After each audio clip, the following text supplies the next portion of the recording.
he's got too much negative stuff to say, you know, and I'm not a guy to talk shit to people like that. I'm not scared of people like that, and if he talks back to me, it's great for me because he's a fucking famous cunt, so I get loads of publicity. How's your teammate Thomas not after his leg? I think he was a bit gutted. No, I was there, corner. No one liked to see that happen. But I'm telling you right now, in the next year or so, Tom's going to be in the UFC. I just don't see heavyweights dealing with him. Like, I'm a fast welterweight, you know, when we're sparring, and he fucking gives it to you. He's so fast, so quick, his angles. He just doesn't move like a heavyweight. And he's okay now. He just needs to get back on the wagon. 3 fights, and I reckon he's in the UFC. So we're going to see Tom soon. Darren, you spoke about, you know, previously going up to 185 pounds, but seeing you now and seeing you today, I know you've been working with Owen Gallagher. Yeah. You look like you're not struggling, to put it that way. Oh, you know, we're getting there. Usually, I remember when I was fighting in Liverpool for the Wonderboy fight, I remember doing the meeting, I just remember like trying not to pass out. Like, I just felt so diminished and drained, and for the Woodley fight, the weight cut went in terrifically well, and for this fight, I'll be totally honest with you, I haven't even thought about weight, but I haven't really given it a thought. Like, me chef, I can't give him enough props. He studied under the George Lockhart Foundation thing, and now he's just working with me, but he's incredible. Yeah, I come home, my meals are, it's not like I've been on a diet. It's, you know, I'm eating incredible food. You know, just up until a few days ago, I was getting all stir fries and stuff like that. And I've been strong running, I've been strong in my pads.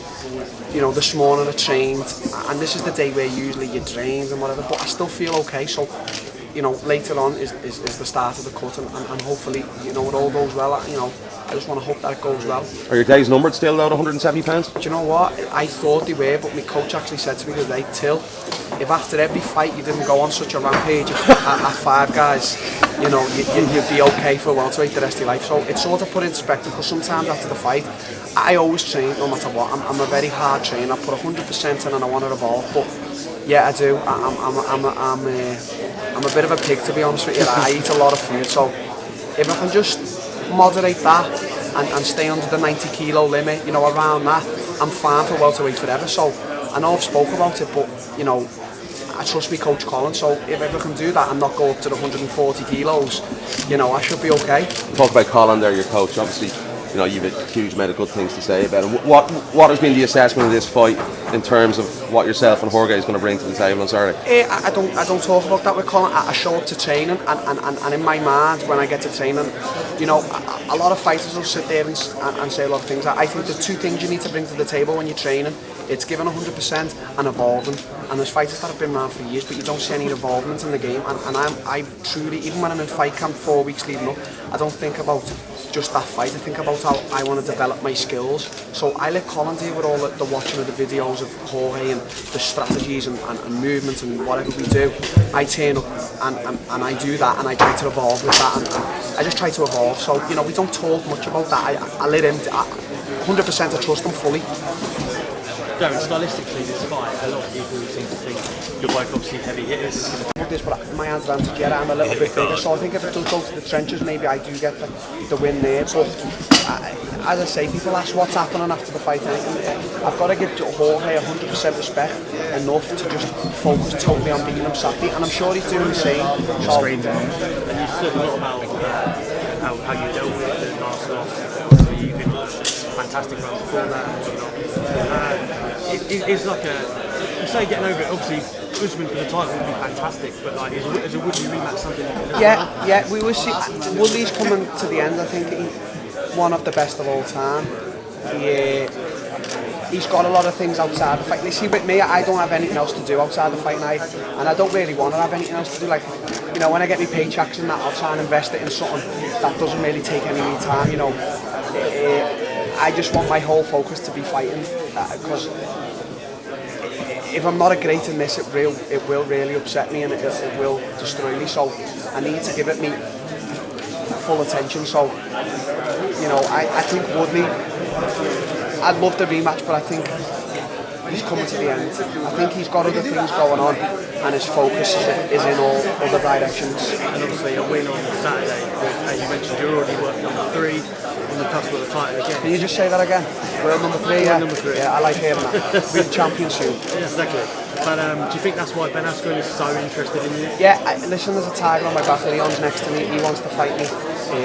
Danny over there, he's coming up soon. He'll want to fight me, you know, when he wins this fight. And there's Gunnar, I don't know where Gunnar is. Gunnar wants to fight me. Mike Perry, Santiago, Rafael's mentioned my name.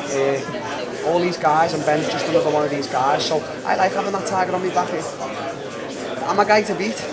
I'm a guy to beat. I'm loud, I'm cocky, I'm confident, and I bring good skills to the table. So I am a guy to beat. But you know, Usman was calling me out. Now I'm calling him out. You know, it's sort of the tide's changed. I asked Jorge the same question to ask you. What in his game do you think you can sort of expose, and what holes do you see that you can? Just movement. I think I can hit and miss. I think I can hit him and make him miss. I think that, you know, that can be a big factor in the fight. We'll see. As you say, 10 years experience, no idiot. So I'm going to have to be very smart with me tacticians.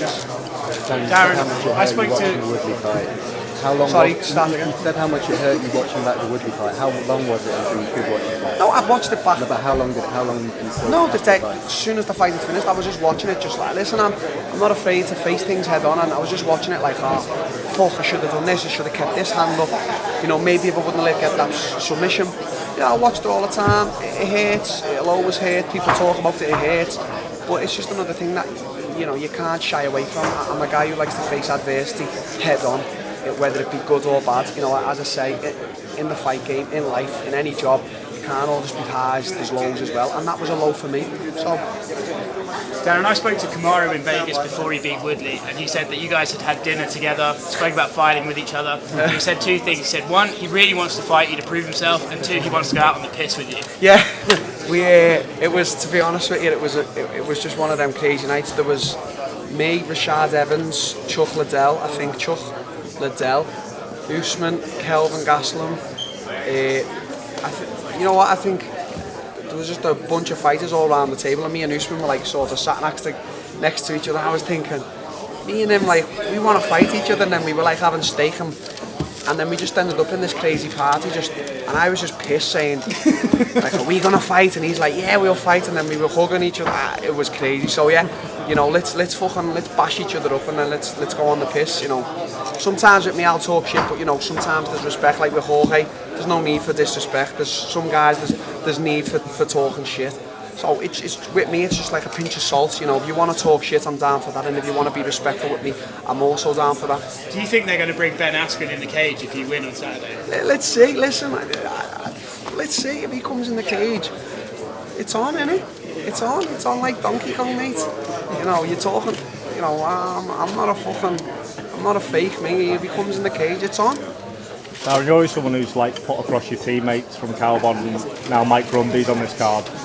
How do you feel he's going to do in the UFC? Obviously, I'm meant to sit here and be biased and say, yeah, he's going to smash everyone. Reality check. You know, I hope he does really well. I believe he's going to win Saturday. His training has been phenomenal. His weight cut's on point. His head's in a good place. You know, both of us are on the show. He's starting the event. I'm closing the event. You know, it's for him. It's time to do business. He's more excited than me. It's his debut. You know, we all have them debut jitters, and you know, he's done this. I'm very, very proud of him. Mike Grundy, you know, he's a future. And how important for you has it been to have like a teammate on the card with you in preparation? First time ever in the UFC, so I've always been on my own, sad, miserable, weight cuts, whatever. So I've had him next to me, and we've been having a bit of banter back and forth. So yeah, I've been happy. And talking about the importance of like Jorge Masvidal's not been in a main event for 5 years. When you had the main event with Cerrone and then obviously 5 rounds with Thompson, how much of like a learning curve was that? Yeah, you just learn, don't you? I still have to kick myself that I'm doing these main events with these big guys and big names, but I'm one of them, and you know, it's you're learning every day in the gym, you're learning every time in a fight, you're learning every sparring session, and I learned a lot from the Wonderboy fight, I learned a lot from the Cowboy fight, I learned a hell of a lot from Woodley, and I'm sure I'll learn Saturday night as well. And just finally from me, is there a prediction from you for the fight? First round, but you know, could be 5 rounds of just pure blood. Darren, fighting at home, is that a benefit to you now, or does that add... I'm still doing this for me. Obviously, they're entwined in this, but you know, I want to be great for me. This is what I started out to do as a kid. So, you know, it is unbelievable to be on home turf. I know that the fans are going to go mental. Well, I hope and pray that they are. But you know, it does add that extra bit of energy for you. You're like, oh, you know, it's home. Liverpool's 4 hours away, so I'm happier at home than obviously in enemy territory. But still, it doesn't really matter. With the title change that's obviously just happened in the division, does that open a door more for you, do you think? Yeah, I think so. I think, as I've just said previously, I think Woodley, he's an all-time great, and I think his focus is in other directions now. I know he started rap and he's what else was he doing? He's on like TMZ and stuff like that. So his focus is in other directions. I know that Usman's focus is on his kids and on his training, and the same goes for me. You know, I go home from training, I chill with my girlfriend and my kids. You know, I'm speaking to my kid back home. I want to visit her soon, and that's my only focus. I don't have a focus like I've got another job or anything like that. If you want to be a great, you can't have that stuff. So my only focus is that. There's a plethora of matchups that you could potentially go for if you get the win on Saturday night. You know, yeah. Ben Askren's knocking around the capital. I'm sure he'll be pushing himself in there. Colby's around, and obviously, you know, you've got Kamaru, who I know you've got a great deal of respect for. Yeah. The pair of you were potentially lining up to fight last summer. You know, it didn't quite work out that way. So you've got options. I mean, how do you see your path? Do you think you want to jump straight into title contention if you win this, or do you think you need another one or two? I think all goes well Saturday for me, and I beat Jorge. You know, I'm number 3, but I beat Jorge and I can't necessarily go anywhere because I can't move up, because Colby is the former interim, Woodley is the former champ, and Kamaru is the champ. So if Colby and Woodley sort their differences, that leaves me to fight Kamaru.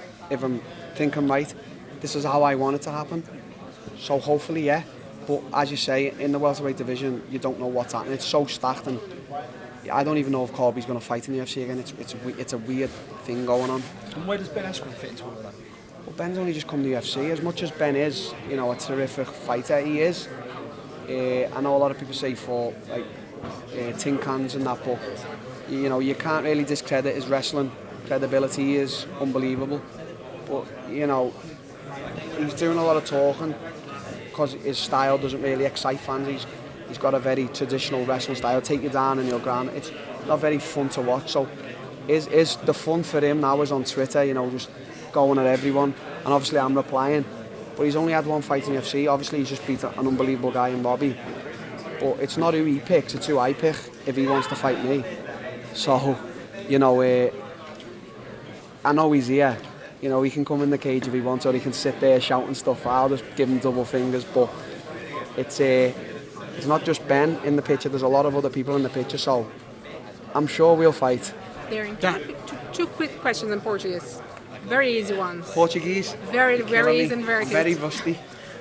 Como você está se sentindo para a luta? O que você acha que vai ter no sábado? Eu estou me sentindo bem. Sempre meio mal perto do peso, né? Mas eu estou bem. Sábado eu quero nocautear no primeiro round. Como é que você vê o Masvidal para essa luta? O que você acha que ele pode apresentar de dificuldade para você? Eu acho a experiência dele. Ele tem 10 anos a mais que eu de luta e ele é muito inteligente lá dentro. Então eu acho que eu tenho que ser muito cuidado com meus golpes, porque ele é muito bom em contra-golpear. Então eu vou me cuidar bem no primeiro round, mas eu quero nocautear. E quais as suas maiores qualidades e como que a torcida te ajuda? A torcida me ajuda, né, em inglês, mas tomara que tem brasileiro lá também, né, mas a qualidade minha é inteligência. Eu sei movimentar, eu sei quando é para golpear, eu não gasto energia desnecessária, entendeu? Perfeito, muito obrigada. Darren, yesterday at the open workouts, Jorge told the media his favourite street fighting strategy is to go for the eyes if someone touches his hair. What's your favourite street fighting strategy? I'd bite your nose off. I'll just bite your nose off. Yeah. Fair enough. I think so far in the UFC we've seen two Darren Tills. We've seen the technical guy who fought Thompson and the forward marching, arms out guy who fought Cerrone. Do you agree with that? And secondly, who are we going to see on Saturday? Violence. You know, there's many ways to fight. This is a proper martial art, and Saturday it's not about messing around. It's about violence. So you can take that, and the people back home can take that how they want to take it.